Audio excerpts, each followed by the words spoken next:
Boa tarde aos irmãos, aos amigos que nos acompanham no Pão das Três. Sejam todos aí muito bem-vindos.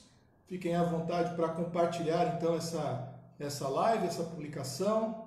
E vamos também aí ficar atentos a tudo que vai acontecer aí nos próximos minutos. Eu sou o Pastor Júnior, hoje é terça-feira, dia 8 de setembro de 2020. Tá? São 15 horas aí, mais ou menos já arredondadas. E é a hora do nosso pão das três aí diário, o nosso alimento espiritual. Me fez lembrar agora, e eu me lembrei agora mesmo. Eu tinha um professor que todo o início de aula, ele servia para a gente o que ele chamava de lanchinho bíblico. Era o pastor Ademir Caetano. E era um momento bastante interessante que ele compartilhava a palavra de Deus, trazendo aspectos assim, curiosos, trazendo textos às vezes que não são muito trabalhados. Era um momento bem gostoso da aula. E aqui nós temos então o nosso pão das três, o nosso alimento diário, aí no meio da nossa tarde para nos alimentar espiritualmente. Quero convidá-lo então a orar nesse momento. Vamos juntos aí buscar a presença de Deus e nos colocarmos ao serviço dele mais uma vez nesse dia. Vamos orar? Pai, muito obrigado a Deus por mais uma edição do Pão das Três. Obrigado pela vida dos irmãos que fielmente nos têm acompanhado, Pai, durante todo esse período, buscando a Tua presença, buscando conhecer um pouco mais da Tua palavra, trazendo os seus motivos de oração, também trazendo a sua gratidão, ó Pai, ao Senhor, durante este culto, ó Pai, que é o Pão das Três. Continue nos guardando, nos abençoando, nos dirigindo, nos fortalecendo. Essa é a nossa oração no nome do Teu Filho Jesus. Amém. Amém? Hoje o tema aí da gente aí, né? Quando Deus escolhe alguém, baseado em Juízes capítulo 6, de 1 a 24, que é o primeiro trechinho aí da vida de Gideão, né? Do chamado dele. E a gente vai comentar um pouquinho disso e de como a vida dele mudou, né? A partir do momento em que ele teve esse chamado de Deus, como ele era uma pessoa ali comum, que assumiu grandes responsabilidades, cometeu alguns erros também, é claro, mas foi chamado por Deus para fazer a sua vontade. A gente vai começar a pensar um pouquinho nisso a partir de Juízes capítulo 6 hoje, tá bom? E eu queria convidar você a cantar um hino bem conhecido do cantor cristão, que é o 476, que a gente conhece como o Brilho Celeste, né? Vamos lá.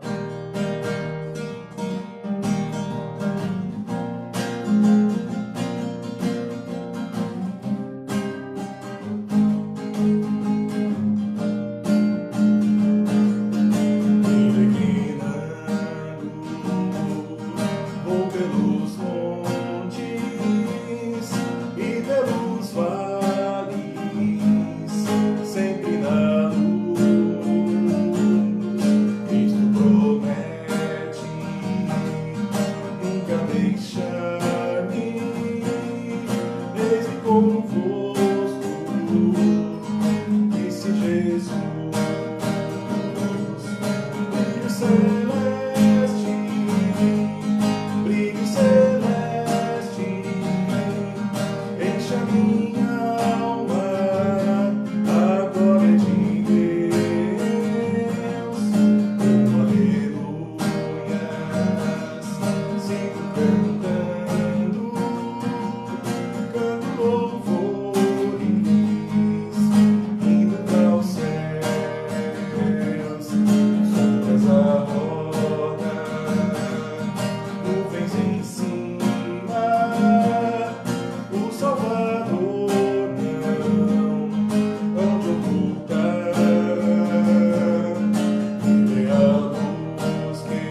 canto louvores da salvação. Brilho celeste,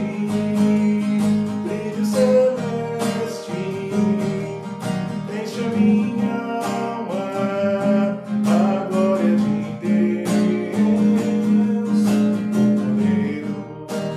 Aleluias, sigo cantando, canto louvores, indo pro céu. É isso aí, o hino 476. Eu escolhi esse hino porque a chamada de Gideão, ela também tem as suas glórias, né? A maneira como Deus o conduziu durante todo aquele processo. E é lógico que ele serve de referência para nós, né?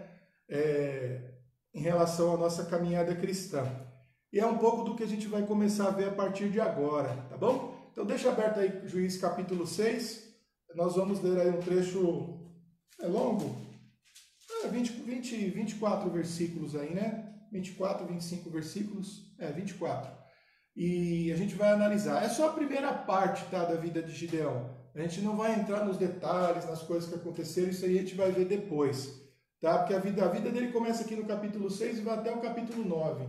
Então o livro de Juízes tem um trecho aí razoavelmente grande a respeito da vida de Gideão. E eu queria hoje focar bastante ali na escolha, no chamado, nos primeiros momentos ali da relação dele com Deus, a maneira como ele recebeu o chamado, as atitudes dele, algumas coisas muito interessantes aconteceram ali naquele dia, tá? Então deixa aberto aí em Juízes capítulo 6, os versículos de 1 a 24, e a gente vai orar mais uma vez, então aí vamos nos colocar mais uma vez diante de Deus. Vamos orar?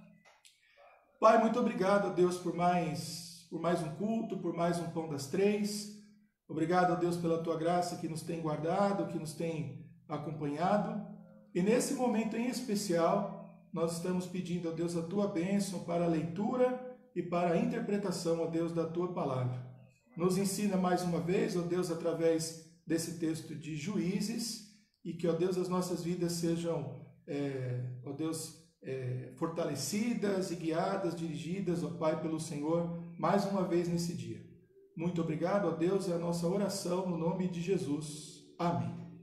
Então vamos lá, então. Servidão sobre os medianitas, né? É o que a gente tem de subtítulo aqui na Almeida Revista e Corrigida. Vamos ler o texto aí com tranquilidade, aproveitando bem a leitura, para a gente entender bem o que está acontecendo, como é que Deus está agindo, como é que Deus está atrapalhando as questões do povo dele naquela época, e obviamente depois vamos ver o que a gente pode aprender para hoje, né, a respeito do nosso relacionamento com Jesus. Então vamos lá. Porém, os filhos de Israel fizeram o que parecia mal aos olhos do Senhor. E o Senhor os deu na mão dos midianitas por 7 anos.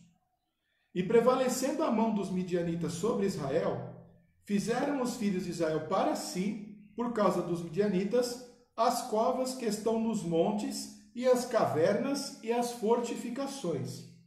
Porque sucedia que, semeando Israel, subiam os midianitas e os amalequitas, e também os do Oriente contra eles subiam.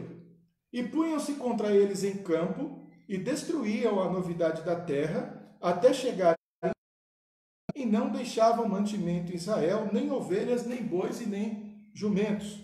Porque subiam com os seus gados e tendas, vinham como gafanhotos com tanta multidão que não se podiam contar, nem a eles nem a seus camelos, e entravam na terra para a destruir. Assim Israel empobreceu muito pela presença dos midianitas, então os filhos de Israel clamaram ao Senhor. E sucedeu que, clamando os filhos de Israel ao Senhor por causa dos midianitas, enviou o Senhor um profeta aos filhos de Israel que lhes disse: Assim diz o Senhor Deus de Israel, do Egito eu vos fiz subir e vos tirei da casa de servidão, e vos livrei da mão dos egípcios e da mão de todos quanto vos oprimiam, e os expeli de diante de vós e vos dei a sua terra. E a vós disse: Eu sou o Senhor, vosso Deus. Não temais aos deuses dos amorreus em cuja terra habitais, mas não destes ouvidos à minha voz.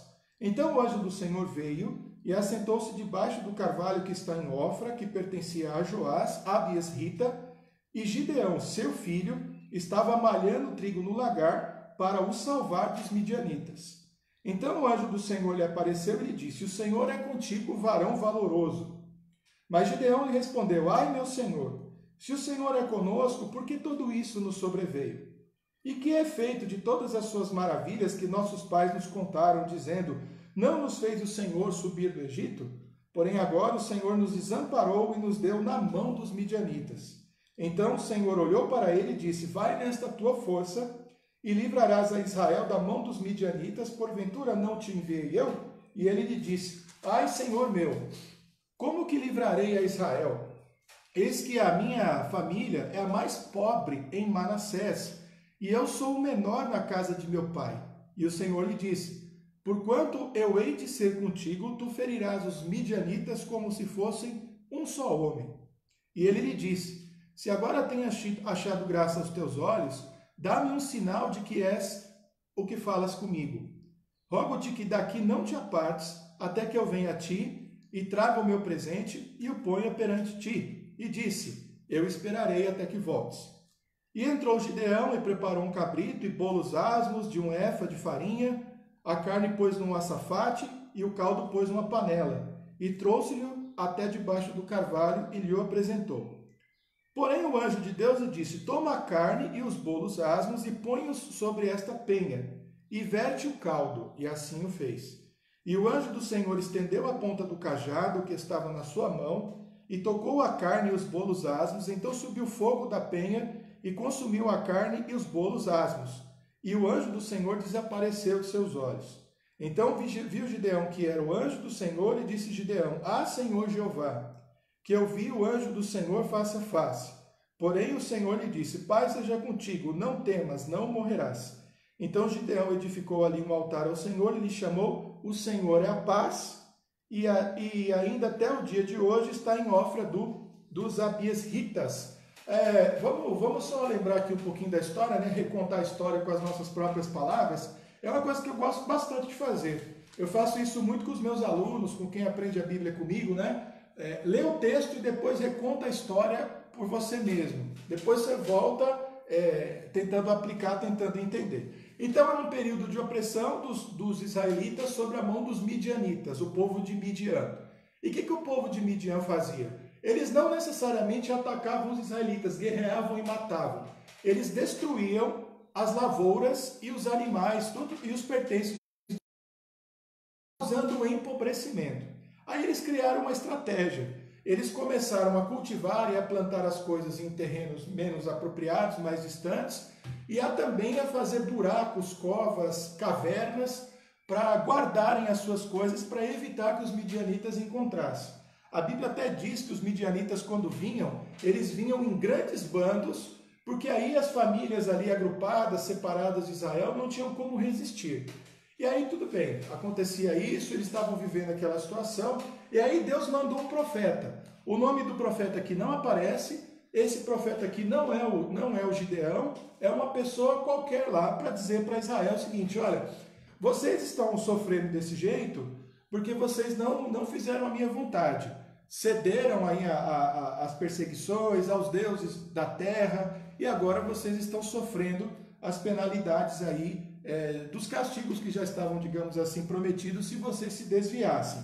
E foi assim.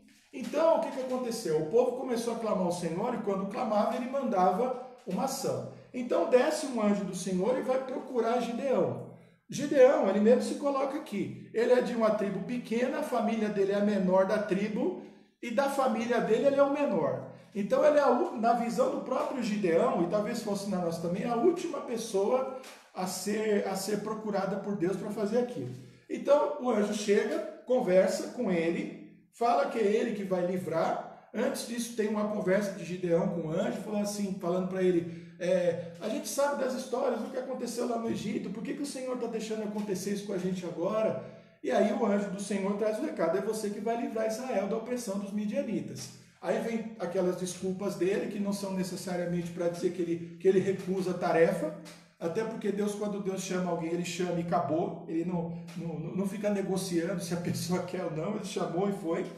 Aí o Gideão faz uma coisa bastante interessante, ele vai lá, cozinha pães asmos, prepara a carne, prepara um caldo e traz para o anjo como uma oferta. O anjo não come aquilo, é interessante, né? Ele não se alimenta, até por ser um anjo e tudo mais, mas ele transforma aquilo numa oferta para o Senhor. Então eles vão ali até uma pedra, ali até um lugar, colocam a carne, os pães asmos, derrubam o caldo em cima e aquilo tudo queima, né? Queima como incenso, como uma oferta. Então ele transformou aquilo numa oferta ao Senhor e subiu. Quando ele subiu diante dos olhos de Gideão, parece que Gideão teve falou, opa, peraí, com quem que eu estava falando? E os meus olhos viram o Senhor, eu vou morrer. Não era uma visão do próprio Senhor, era um anjo, né? Era um representante dele, como o texto diz, e diz, fica tranquilo, você não vai morrer, vai nessa tua força e tal, e daí para frente vai desenrolar toda a história de Gideão, tá? Então a gente lê o texto, recontamos um pouco a história, é a história só do chamado dele, muita coisa vai acontecer depois, a gente não vai ver isso hoje, a gente vai estar preocupado mais com o chamado. Primeiro assim, eu gosto da Bíblia inteira e tem alguns livros que eu acho muito interessantes. Bom, todos os livros são interessantes por motivos variados. O livro de Juízes, para mim, é um livro interessante por causa da situação tanto caótica que o tempo vivia. Não que eu tenha prazer no caos, não tem nada a ver com isso. Não havia rei em Israel, e sempre está dizendo isso no texto, várias vezes aparece, 4 ou 5 vezes aparece, mas o Senhor está presente. É uma espécie de uma teocracia, não é? E que funciona bem, porque Deus está ali julgando o povo dele, livrando o povo dele. É um momento em que, como em todos os outros momentos, Deus está guiando o seu povo. Sem um intermediário como um Samuel, que era um profeta, como um Davi, que era um rei, mas escolhendo homens em situações específicas, em regiões específicas de Israel, para que a sua vontade seja feita, para que os pecados do povo sejam revelados, para que o povo possa passar por uma grande libertação. E eu gosto bastante.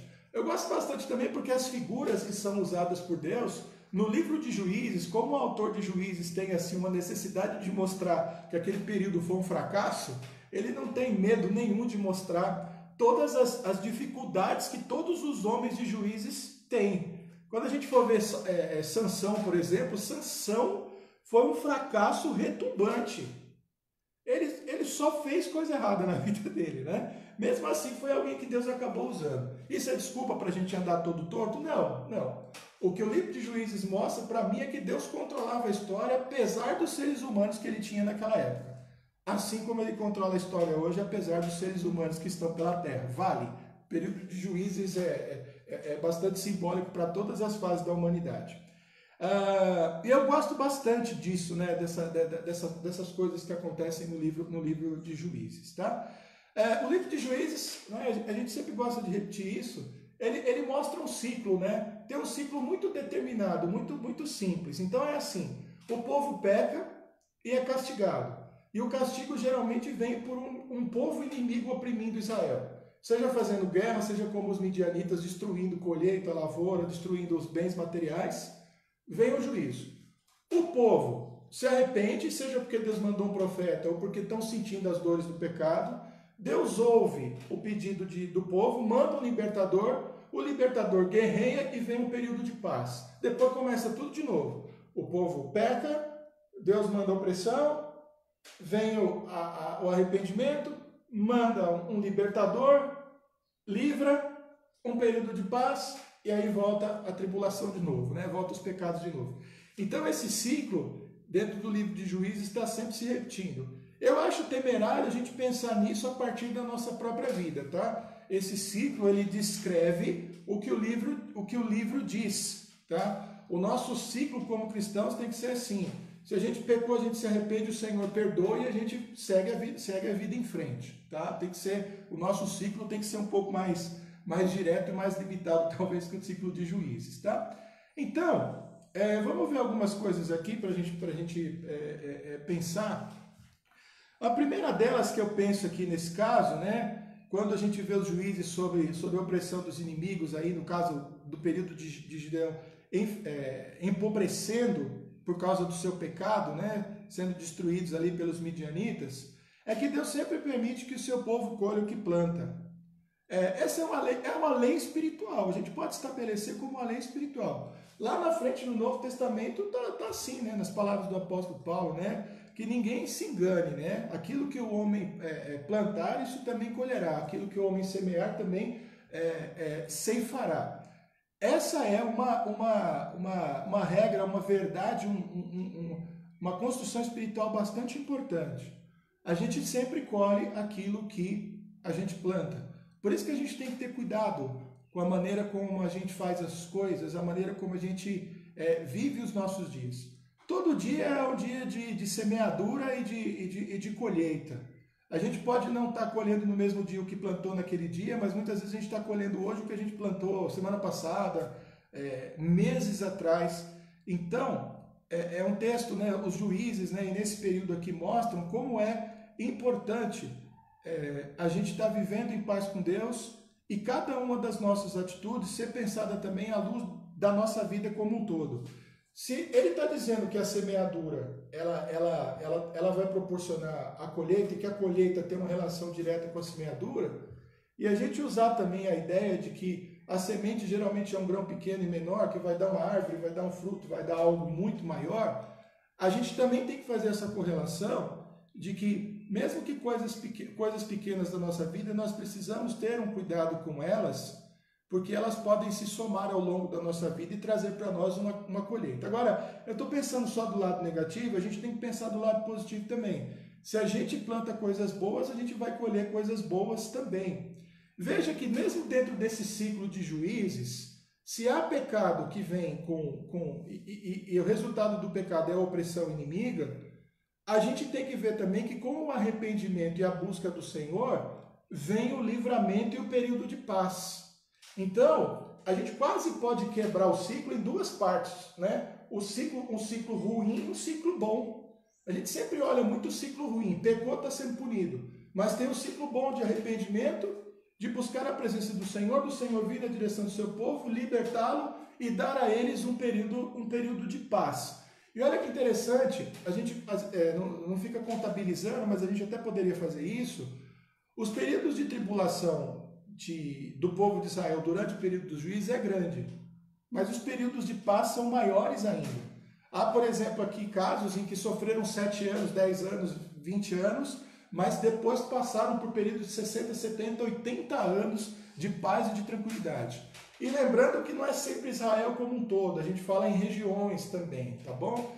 Então, nesse caso aqui, a gente está falando, tá mais próximo da tribo de Manassés, de Efraim, que eram as tribos de José. Então, a gente está falando de uma parte específica do território que era atacada pelos midianitas. Em outros lugares, a situação podia ser um pouco diferente, tá? Então, Deus permite que seu povo colhe o que plantou. Então, a gente, como povo, a gente tem que aprender a plantar coisas boas, tá? Relacionamentos de confiança, de verdade, de trabalho, de ajuda, de apoio, de boas palavras e tudo mais. Muito bem.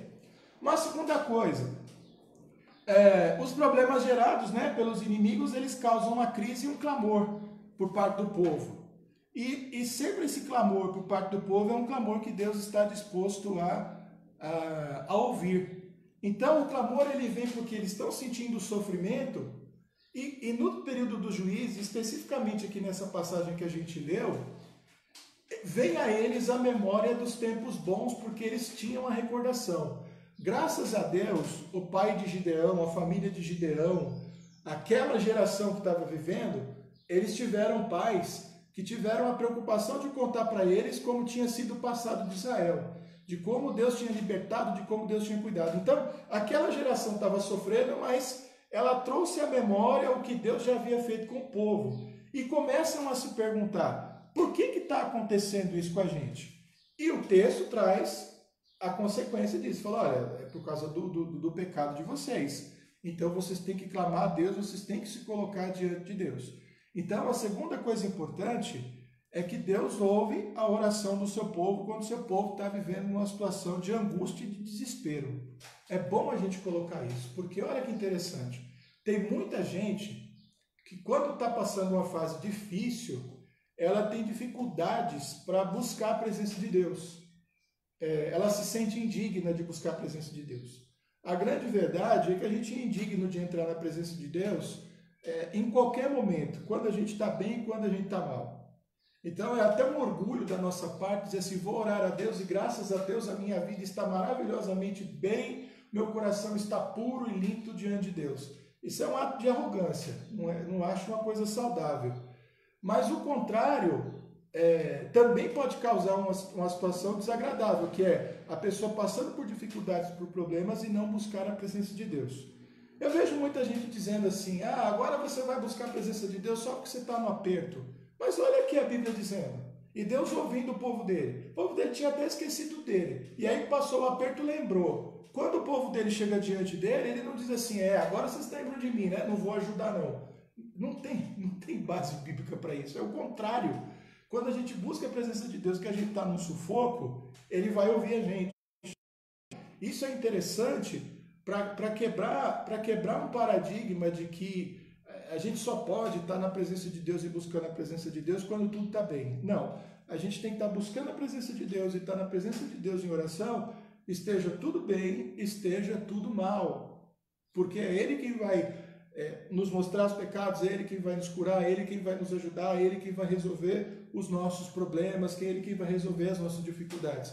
Veja que até é o caso do próprio Gideão. Aí é a terceira questão que a gente quer abordar, né? Enquanto Deus escolhe alguém, ele promove um encontro através de um anjo com o próprio Gideão que ele escolheu para fazer a vontade dele, para ouvir aquele povo de coração duro e atender e libertar aquele povo de coração duro que era o povo dele. Quais são os critérios de Deus para escolher alguém? Gente, não dá para saber. Não dá para saber. O critério de Deus para escolher alguém é um critério de Deus. Porque olha só, Deus escolheu gente estranha e ruim para fazer a vontade dele? Escolheu. Olha o caso do Gideão. Vamos para o Novo Testamento. Olha o caso de Paulo. Eram pessoas que estavam dando dor de cabeça, estavam dando problema.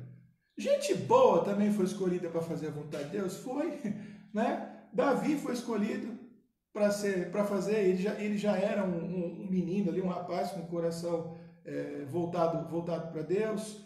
Dentro do livro de Juízes, a Débora, né, que foi uma juíza, está lá mais atrás, eu já até preguei sobre Débora na igreja.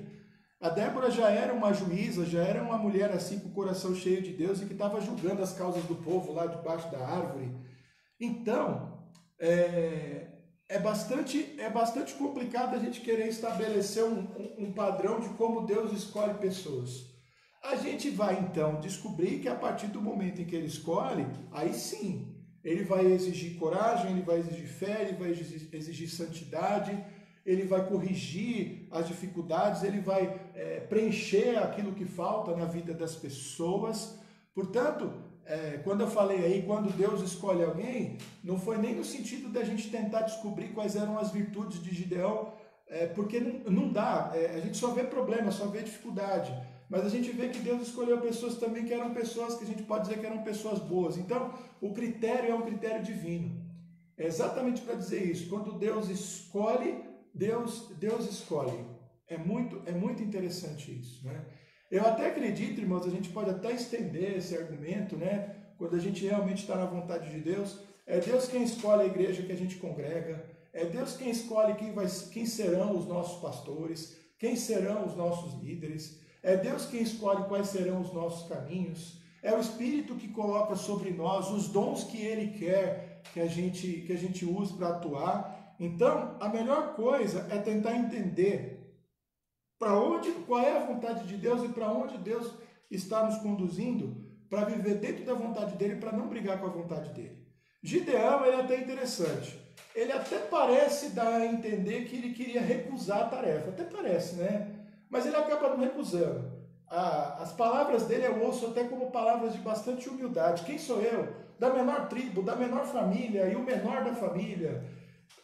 Mas o Senhor me escolheu. E a atitude dele de ir lá buscar a oferta é bastante interessante porque mostra que ele tinha uma aceitação e de que ele quis prestar um culto a Deus. E aí a quarta coisa que eu queria colocar para fechar, né? Eu já citei isso, então eu estou repetindo. Então, quando ele percebe que ele está numa situação em que Deus está chamando, ele faz uma oferta a Deus. é muito interessante essa atitude de Gideão. Com certeza é algo que ele já tinha aprendido, mostra hospitalidade e mostra ali, porque o anjo transformou aquela hospitalidade de Gideão num culto. Ele transformou a hospitalidade dele num culto. Então ele deu a Gideão a oportunidade de cultuar a Deus, ao Deus diante do qual ele estava. Depois ele pensa nisso melhor, até se assusta, mas o que está acontecendo ali é um encontro com Deus e o anjo está dizendo, então, está aqui a oferta, ela está sendo então oferecida a Deus.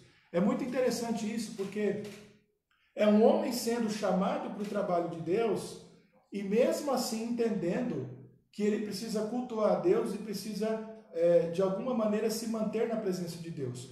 A gente vai ver no futuro, né, aqui no texto de Juízes, ainda dentro da vida de Gideão, que ele precisou, em vários momentos, orar a Deus, pedindo direção, pedindo alguma coisa da parte de Deus, algum sinal da parte de Deus. Aliás, até aqui já de cara, né, ele está pedindo aqui um sinal para Deus, e o sinal foi dado, foi a maneira como a oferta dele foi recebida, mostrando que ele precisa disso. Ou seja, se nós precisamos de Deus quando estamos mal e ele vai nos receber, a partir do momento em que ele também nos chama para fazer a vontade dele, a nossa dependência tem que ser igual ou maior. Tem que ser igual ou maior. Por quê? Porque ele não nos chamou por causa das virtudes que a gente tem. Ele nos chama por critérios que estão no coração dele. Entendeu? Não é por causa das suas obras precedentes ou porque ele chegou ao seu futuro, viu o quanto você é bonito, cheiroso e inteligente. Não tem nada disso nos critérios de Deus. Porque quem faz a obra é Deus e nós somos instrumentos. E o Gideão então vai, a partir desse momento que é chamado por Deus, aprender a fazer a vontade de Deus. E quando Deus diz assim, vai lá homem corajoso, vai lá nessa tua força e tudo mais, essa força de Gideão, que pode ser até alguma coisa importante no chamado, ela só vai ter realmente valia, né, dentro do ministério dele, do trabalho dele, porque vai ser uma coragem, uma força guiada e orientada pela vontade de Deus. E isso é muito importante. Então, mesmo quando Deus usa as nossas características, mesmo quando Deus usa, entre aspas, alguma virtude que a gente possa ter, essa força, essa virtude, elas também são trabalhadas pelo próprio Deus para que ele possa usá-las conforme a vontade dele. E a glória de quem é? De tudo que acontece? É só de Deus. A glória é só dele. Então, quando Deus escolhe alguém, quando Deus chama, Deus chama. E seria muito bom para nós, como povo de Deus, que nós entendêssemos isso e vivêssemos o chamado que Deus tem para nós. Não importa ele qual seja. Alguns são chamados para pastores, outros são chamados para diáconos, outros são chamados para líderes da igreja, outros talvez nem sejam chamados para fazer um trabalho ali específico dentro do ministério da igreja, mas para serem bons crentes e serem testemunhas valorosas, poderosas, digamos assim, aonde quer que vivam, porque Deus, na sua sabedoria, sabe como usar cada um. Eu até acredito que todo crente tem um chamado. Chamado, eu nem acredito que é uma coisa só específica para pastor e missionário. Eu acredito que exista um chamado, uma vocação de Deus para uma vida, para cada um ter um tipo de vida, para que com a sua vida possa glorificar a Deus. Independentemente se você aparece nas câmeras, está à frente da igreja, se você faz alguma coisa mais espetaculosa ou não, o seu trabalho é aquele trabalho mais tranquilo, parece mais humilde, que está ali e ninguém está vendo. Ele tem uma importância muito grande e está dentro do plano de Deus. E procure se questionar nesse sentido. Para que eu fui chamado? Porque quando Deus chama, não tem jeito, tá, meus irmãos? A gente tem que ir, e foi isso que a gente viu com o Gideão um pouco hoje, e depois a gente vai ver um pouco mais da história dele, que tem bastante coisa interessante aqui no caminho, tá? Então que Deus possa abençoar as nossas vidas. Isso foi então Juízes capítulo 6, os versos de 1 a 24, para a gente começar a falar de Gideão, nesse livro tão interessante aí da Bíblia. Eu comecei no capítulo 6, por quê?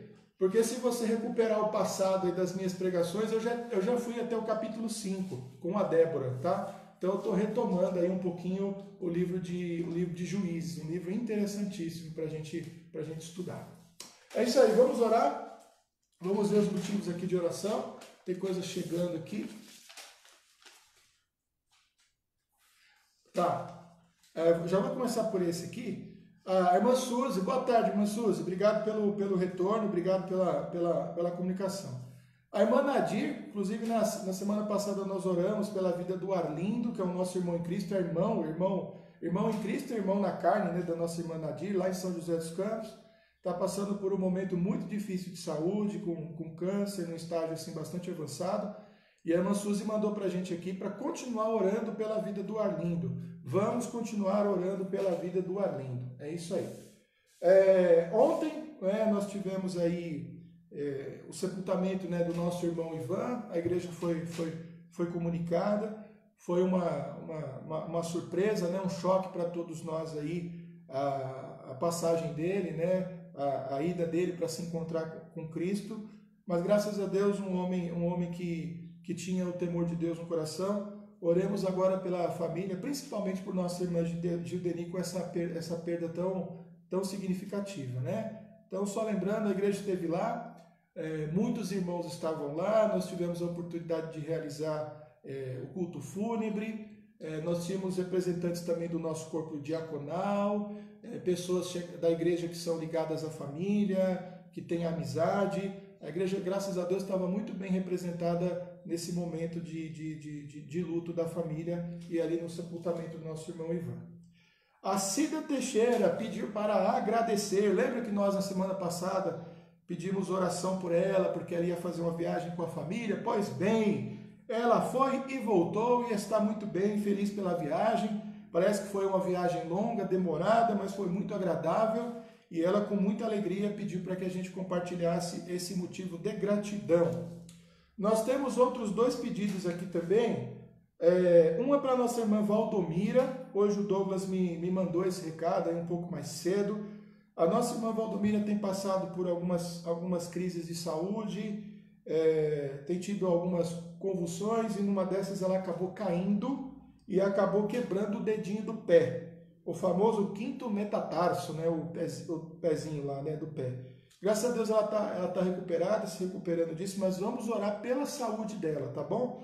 Irmã Valdomira, se está nos acompanhando aí, acredito até que esteja, nós estamos em oração pela irmã, para que o Senhor cuide, para que o Senhor tranquilize o seu coração, cure o seu pé ferido e aguarde aí, para que não tenha mais problemas e também não tenha mais acidentes, tá? Que Deus possa guardar a sua vida. E fica o nosso abraço aí também para o nosso irmão Lorival. E a gratidão pelo Douglas por compartilhar o pedido.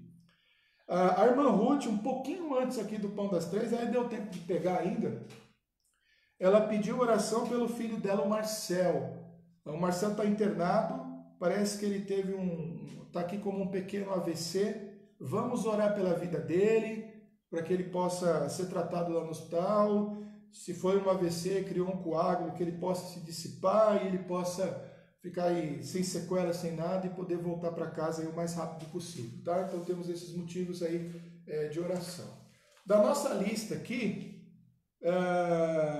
nós temos a nossa irmã, né, Antônia, que a gente tem orado. No domingo nós nos lembramos dela também, está se recuperando. A Elia mandou uma notícia boa também, o Edson Barros, que nós estávamos orando por ela, que é o vizinho, já superou o Covid, então podemos dar glória a Deus por isso. A Leia está pedindo por um aluno dela de 10 anos que fez uma cirurgia de amígdala, mas depois do procedimento ele teve complicações e acabou indo para UTI. O nome dele é João Von, tá? Vamos orar por ele. É uma criança, né, com 10 anos de idade. Nós temos aqui a nossa lista de idosos para a gente orar, a gente está sempre lembrando deles. Semana passada eu fiz questão de ler nome por nome. Se você lembrar de alguém, por favor, mande. Vamos deixar essa lista bem bonitinha, bem completa, tá? Vários irmãos aí pedindo oração por familiares. A lista é bem grande, acho que nós temos aqui pelo menos umas 20 pessoas. Aí nós temos os desempregados, também orar pelas nações e autoridades, pelos missionários e também pelos pastores, tá? Então vamos orar então. Lembrando de todos esses pedidos, há coisas para agradecer, né? Há coisas para colocar diante do Senhor. Vamos aproveitar esse momento então. Vamos orar. Pai, nós nos colocamos, ó Deus, diante do Senhor para interceder pela vida de alguns irmãos e agradecer ao Senhor pela vida, ó Deus, pelas bênçãos que têm acontecido na vida de outros. Nós oramos pela vida do Arlindo, nosso irmão Arlindo, lá em São José dos Campos. Ó Pai, irmão da nossa irmã Nadir, vivendo uma fase tão difícil da sua saúde, que o Senhor console, ó Deus, o coração dele, console o coração dos familiares também, dê a eles, ó Pai, apesar das circunstâncias presentes, ó Deus, tranquilidade em seus corações, diante, ó Deus, da tua vontade. Nós oramos também, ó Deus, pela vida da Gildeni, pela vida, Deus, de toda a família Trindade, ó Deus, pela vida de todos os familiares do Ivan também, que estão passando, ó Deus, por esse momento de luto, ó Deus, de perda do nosso irmão, e pedimos, ó Deus, que a tua graça possa sustentar, ó Deus, a cada um deles. Queremos te agradecer pela vida do vizinho da Hélia também, ó Deus, que superou, ó Deus, o Covid, e é um motivo, ó Deus, de grande alegria, de alívio, ó Deus, e de bênção para nós, ó Deus, que também oramos e buscamos, ó Deus, a tua presença. Abençoa, ó Deus, a vida da nossa irmã Valdomira, ó Pai, que tem passado por dias, ó Deus, difíceis, ó Pai, de saúde, tendo, ó Pai, dificuldades que inclusive a levaram a quebrar, ó Deus, um dos dedos, ó Deus, do pé, e sabemos, ó Deus, do desconforto, ó Deus, da dor, ó Deus, enfim, de todas as coisas pelas quais ela passou, ó Deus, está passando, e ó Deus, que o coração dela, ó Pai, possa também buscar a tua presença, se alegrar no Senhor, e pedimos que o Senhor ouça a nossa oração, para aliviar, ó Deus, as suas dores, ó Deus, também eliminar, ó Deus, as suas convulsões, ó Deus, eliminando também os riscos, ó Deus, que ela se acidente. Abençoe a vida do nosso irmão Lorival também, seu esposo, nosso irmão em Cristo, que ele também continue, ó Deus, cuidando da vida dela e juntos possam continuar participando dos cultos e conosco, ó Deus, buscando a tua presença. Abençoa a vida do Marcel também, o pai que teve um pequeno AVC no dia de hoje. Abençoa, ó Deus, que esse AVC ou esse coágulo possa se dissipar o quanto antes, que ele possa, ó Deus, sair o quanto antes do hospital. E tranquilize, ó Pai, o coração da nossa irmã Ruth, do seu Neri também, que são os pais, ó Deus, e que com certeza, ó Pai, ficam angustiados, ó Deus, ficam preocupados, ó Deus, pelo estado de saúde do filho. Portanto, guarda, ó Deus, abençoa a vida do Marcelo. Continua, Pai, ouvindo, ó Deus, as nossas orações. Te agradecemos também, ó Deus, pela viagem da Cida. Ela pediu, ó Deus, que o Senhor cuidasse dela na ida e na volta. E, ó Deus, hoje ela vem para te agradecer, ó Deus, pela viagem, pelos dias em que ela passou com seus familiares, pelo retorno tranquilo. E hoje, ó Deus, louva o Senhor, ó Deus, pelo seu cuidado, ó Deus, nesse final de semana, durante toda a viagem. Muito obrigado também, ó Pai, porque o Senhor nos tem dado, ó Deus, a graça de continuar cultuando, ó Deus, e buscando a tua presença. E mais uma vez, ó Deus, obrigado por esse dia que o Senhor nos tem dado. Essa é a nossa oração, no nome de Jesus. Amém. Amém, irmãos? Então nós estamos encerrando o nosso Pão das Três de hoje. Hoje é terça-feira, não se esqueça, amanhã não tem Pão das Três. Amanhã eu sei que tem uma reunião das mulheres às 3 da tarde, mas à noite, às 20 horas, nós temos o nosso culto, né? O nosso culto de quarta-feira, transmitido ao vivo pelo nosso canal do YouTube. Se você tiver alguma dificuldade, não conseguir localizar, a gente pode ajudar você, mas os links dos cultos são compartilhados nos grupos de WhatsApp e também são compartilhados na própria página da igreja aqui no Facebook, tá bom? Então você fica atento ali perto do horário do culto, às vezes vem um pouquinho mais cedo, sempre vem antes. Você vai ter acesso ao link e vai poder assistir, participar, melhor dizendo, do culto. Tá? Que Deus possa abençoar a vida dos irmãos. E Pão das Três, a próxima edição é na quinta-feira com o nosso pastor Márcio Sarraf. Fiquem em paz e Deus abençoe a todos.